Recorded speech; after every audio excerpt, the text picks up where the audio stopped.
Hey guys, what's going on? It is B3 here, and I am back with the next video in our series of the highs and lows of Classic Vanilla World of Warcraft. If you don't already know, it's a series that I go over all the different aspects of Classic Vanilla WoW and rate them on their strengths and their shortcomings, and from that I put them into two categories, those being the highs and the lows.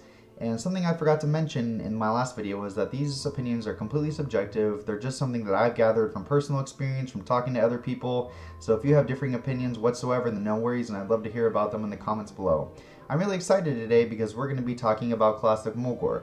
This is a zone that I've always had a lot of strong opinions about, some being very strong and some being very positive and some not being so positive. But through my research and findings, I've actually really changed my opinion on some things, and I'd like to hear about it from you guys, whether you guys feel the same at the end of the video or just whatever you guys have to say. We're going to start off with the lows like we always do and end with the highs, and our first low today for Classic Mulgore is going to be progression. Progression is something that I think really lacks in Mulgore, almost more than any other zone, starting zone I should say, because after you leave Camp Narache, you are very well pushed into your next zone, that being Bloodhoof Village. But after that point, there's really not much to go off of for the rest of the zone. You're going to be working your way up slowly north towards Thunderbluff, but every time you keep progressing a little bit further, you're going to have to come all the way back to Bloodhoof Village. And for me, it just seems kind of ridiculous, especially for a starting zone. And what I really think it boils down to is the fact that Thunderbluff is really placed at an odd position. Not really an odd position, but at the same time, it kind of just makes it to where there's no real other viable option that Blizzard had for another questing zone, or questing hub, I should say. And I think that if Thunderbluff would have just been pushed maybe to the border, or just some other factor to make it have made it possible for another questing hub to be present in the zone, it would have greatly behooved the zone overall. So for that reason, we're going to put progression in the low category for Classic Mulgore. We're going to talk about difficulty next, and I think the one word to describe Mulgore's difficulty is just kind of mediocre. It's not really difficult in the traditional sense per se, but there really aren't that many quests that are so memorable because they were maybe hard in the sense that you had to round up a few other players and you really felt like a sense of accomplishment, maybe take something like Hogger from Elwynn Forest or something like that. But at the same time, there were also just a lot of different sections in the zone that made it almost like a disaster not to pull too many. And everyone knows that in Classic WoW, especially if you're a very new player or you're early levels, that 2 mobs is most likely going to mean death or running away. So for that reason, we're also going to put the difficulty of Classic Mulgore in the low section. And actually, we're moving on to our very last low for Classic Mulgore, and this really surprised me, honestly, because going into this recording, going into all my research and my replaying through everything, I don't know, I didn't have that many fond memories of it and think that there were going to be this few lows, but our last low is actually going to be questing. And this questing point almost ties in, directly with progression, because it really comes down to travel time, distance, and backtracking, and so much of that goes off of the just very poor progression that the zone has.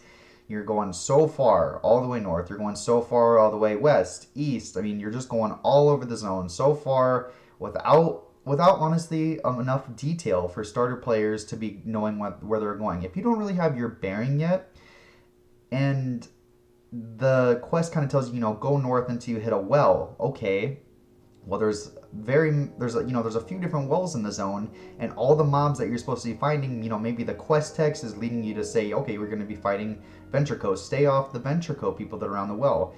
If you're just not really paying attention, I mean, you might just end up at the wrong one and wonder why your quest item isn't working. Asking, is this bugged, or what's the matter? So your only real legitimate land navigation tool is north, south, west, and east. And as a new player, I felt really overwhelmed because this zone, its geography makes it so where the zone is very unrestricted. It's almost kind of interesting and odd how a zone so open could almost be so hard to navigate your way through. It's kind of interesting in that sense, but for that reason I'm gonna have to put questing in the low, just because it's easy to end up in the wrong place and not really easy to get your bearing if you're a new player or maybe just never played it before.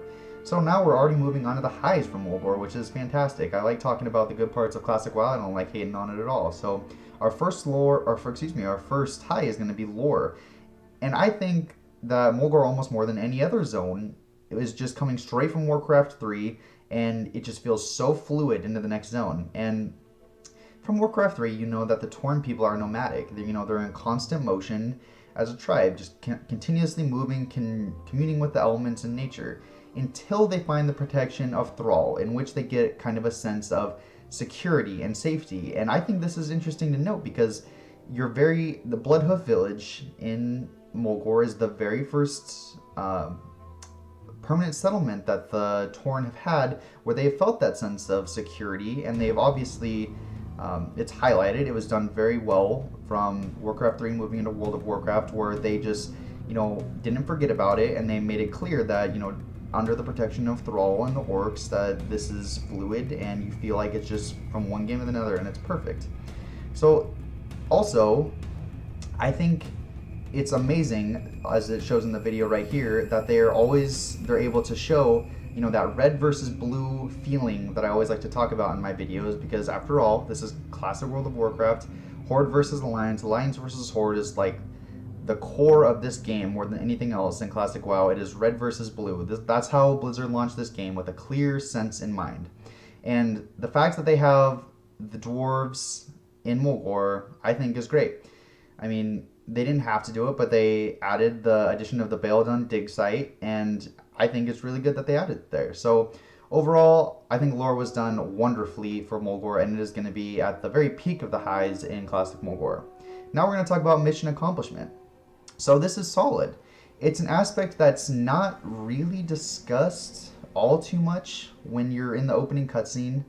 The announcer says that your mission is to really just prove yourself in the wild, test your skills, and make yourself useful in the Great Hunt. So I would say you definitely do that by the end of the zone. You're supposed to go on to help your tribe. You're supposed to go on to help the other parts of Mulgore that you end up doing throughout the zone. I mean, you're fetching water, you're dealing with the red versus blue, you're dealing with the dwarves that are encroaching. There are some centaur that are roaming around, albeit not very many, but there are some centaur that roam around the zone.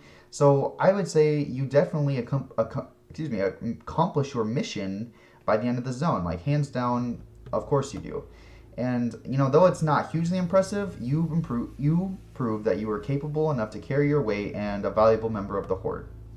Alright, now we're going to talk about environment. And I think it's unique. It's very unique and very simple. And somehow it's just remembered and very beautiful. Very memorable, very beautiful.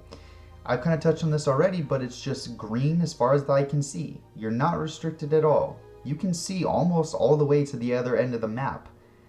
And this is something that you really don't see in a lot of zones, right? Like, it's so open, and yet there's a lot to do. And I think this is great. It's just the strangely few amount of trees. I think adding the Quillbore stronghold at the very, very north end of the zone, and the Ventrico mining mine were like really great additions to this. Like, you can see in the video right here, it is just so elaborate for a beginning zone mine. Like, you can take into account all the mines that are in classic Elwynn Forest, for example. Compare those to the complexity of the Ventrico mine. I remember going into the Ventrico mine and just thinking that it was mind-blowing, that this is the absolute coolest thing that I have ever seen in a video game, as my level 7 Tauren warrior self, just thinking that this is like amazing, and I just wanted to explore every single nook and cranny that mine had to offer. I mean, they didn't have to make something so big, but they did, and it's amazing. I mean, I just think it's a testament to how much Blizzard cares about this game. Like, absolutely. Also, we talked about the wells a little bit before, and I think just adding something like a well, having it be a core part of the questing, makes the zone feel alive. Like, if you were to jump into classic World of Warcraft right now, would it be inhabitable? I think for a lot of zones, people don't really take that into account. Like, are the logistics of this zone actually livable? Yes, this is a fantasy game, but at the same time, it's also nice to see that Blizzard has implemented things to make it seem like, yeah, this world is alive, it's breathing. The residents have a means to be able to live, and I think that's also another very strong point for the environment. Now I'm going to talk a little bit about the architecture of the environment that Mulgore has. And I just think that this was very underappreciated by a lot of people, myself included. This is the biggest point that I had my opinion changed in my research by far. I went back to take a look at all the different architecture that Blizzard created just for the Tauren kit, and it is a lot more detailed than I thought.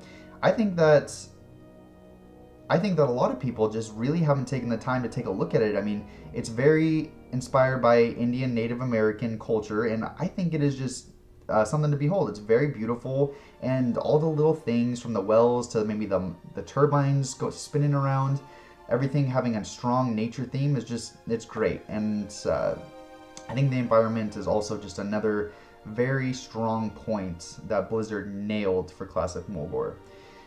Alright, we're going to talk about the mood and music now. And I think the music is also one of those very memorable music sets that Blizzard created. It's relaxed and grounded. The zone does a good job of conveying to people that the Tauren are peaceful by nature. Though they're great in stature, it doesn't match their disposition, right? In great contrast to the orcs, where they're big and, they're bad. But the Tauren are extremely different, and the mood, the music, really, the questing even a little bit, kind of gets into that, so it's great. And I would also say that the mood is just something that is another testament to just how down to earth of the vibe, to how down to earth the race is. It's just, you get that vibe of just being, a nature loving race that just doesn't want to fight with anyone if they don't have to. They're just going to do their thing, and hopefully you'll do yours and everyone can get along. And that's really cool for a race that's so monstrous looking and so big. So I think Blizzard did a great job with that. Alright, that is my end of the highs, and we're going to talk about memorable moments and final thoughts, and then we will be done. So for me, I've already gone over my memorable moments a little bit, but for me, the Bale Dun dig site and the Venture Co mining mine.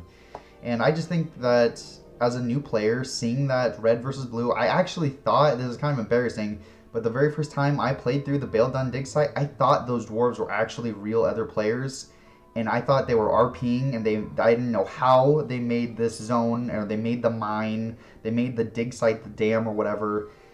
But I thought it was awesome, and I was trying to sneak up on them as much as I could, and I didn't understand why they were respawning. But anyway, soon after I realized. But anyway, for me, that's a very personal, very memorable moments, as well as I said before, the Venture Co mine, where it's just so awe-inspiring how detailed that is, and just how they absolutely did not need to go into that much detail for it.